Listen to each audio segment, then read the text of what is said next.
Programming the movement for the robot primarily consisted of using the teach pendant to jog the robot into the desired position and recording the location.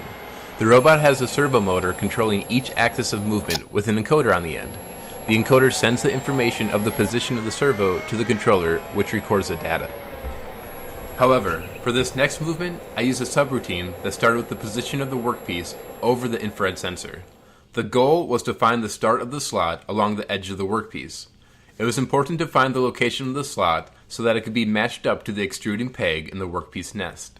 The slot was found by rotating the workpiece 5 degrees, then checking the discrete output from the infrared sensor. If the sensor sent a high signal, it meant it was sensing the plastic on the bottom of the workpiece, so the program would jump back to the beginning of the cycle, rotate 5 degrees, and check again. If the sensor sent a low signal, it meant it wasn't sensing the plastic on the bottom of the workpiece, so the slot was in position over the sensor.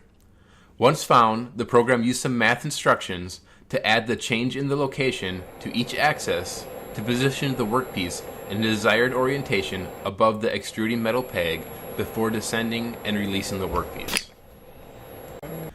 This next subroutine uses the input on the end of arm tooling that checks to see if there's a piston workpiece in the tray. If there is not one present, it will move to the next spot till it finds one and then picks up the piston and continues the operation.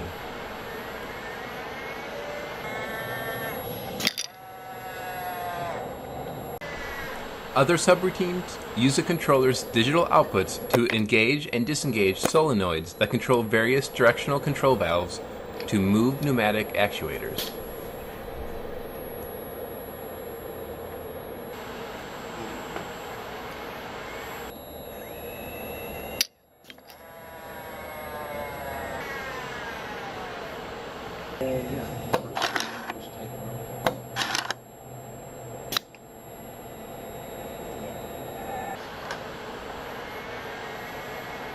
He doesn't have his fancy tripod. He's gonna dump. Similar to the red workpiece subroutine for finding the slot, this next subroutine uses the same infrared sensor to find the extruding tabs on the blue cap.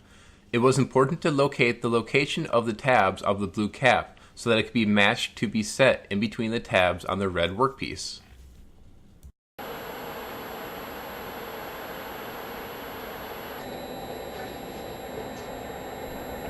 It is then rotated to lock the tabs on the blue cap under the tabs on top of the red workpiece. And the finished assembled workpiece is deposited in the tray.